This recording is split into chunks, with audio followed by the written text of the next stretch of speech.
ભારતીય જનતા પાર્ટીના સ્થાપના દિવસની ઉજવણી માટે પ્રચારની શરૂઆત કરાઈ હોય તેમ વિધાનસભાના ઉપાધ્યક્ષ અને સુરત પશ્ચિમ વિધાનસભાના ધારાસભ્ય પુણેશભાઈ મોદીએ મેદાને ઉતરી અભિયાન શરૂ કર્યું છે। આગામી દિવસોમાં ભારતીય જનતા પાર્ટીની સ્થાપના દિવસની ઉજવણીને લઈ અત્યારથી પ્રચારની શરૂઆત કરાઈ હોય તેમ ગુજરાત વિધાનસભા ઉપાધ્યક્ષ અને સુરત પશ્ચિમ વિધાનસભાના ધારાસભ્ય પુણેશભાઈ મોદી મેદાને ઉતર્યા હોય તેમ સુરત શહેરમાં ડોર ટુ ડોર અભિયાન શરૂ કર્યું છે। સ્થાનિક સ્વરાજ્યની ચૂંટણીને લઈને ભાજપ એક્શન મોડમાં હોય સાથે ભાજપ સ્થાપના દિનની ઉજવણી અંગે ઘર ઘર સુધી પ્રચાર કરવા માટે અભિયાન શરૂ કરવામાં આવ્યું છે। પશ્ચિમ વિધાનસભાના પ્રાથમિક પ્રશ્નો પણ પ્રચારનો મુદ્દો બન્યા છે તો વોર્ડ પ્રમુખ સહિત કાર્યકર્તાઓ પ્રચારમાં જોડાયા હતા અને ભાજપ દ્વારા કરવામાં આવેલા વિકાસના કામની પોથી લઈ પ્રચાર કરાયો હતો।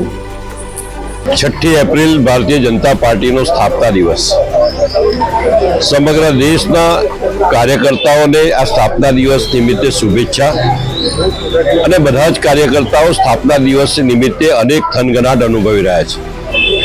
ખાસ કરીને સુરત મહાનગરપાલિકાની ચૂંટણીમાં પોતાનું ભવ્ય પરફોર્મન્સ દરેક બૂથમાં મળે એના માટેની તૈયારી ડોર ટુ ડોર કરી રહ્યા છે। અમારા ત્રણેય બૂથના પ્રમુખ જાગૃતિબેન દેસાઈ, પેરકભાઈ, હસમુખભાઈ આ ત્રણેય અમારા બૂથના પ્રમુખ છે। એનું શક્તિ કેન્દ્ર ટેકરાવાલા સ્કૂલ આવેલું છે।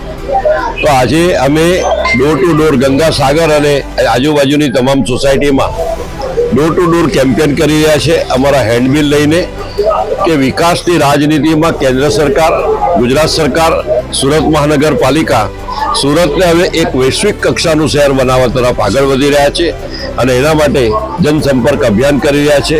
ડોર ટુ ડોર ઘરે ઘરે જઈ રહ્યા છે અને ભવ્ય આવકાર આપ જોઈ શકો છો મળી રહ્યો છે।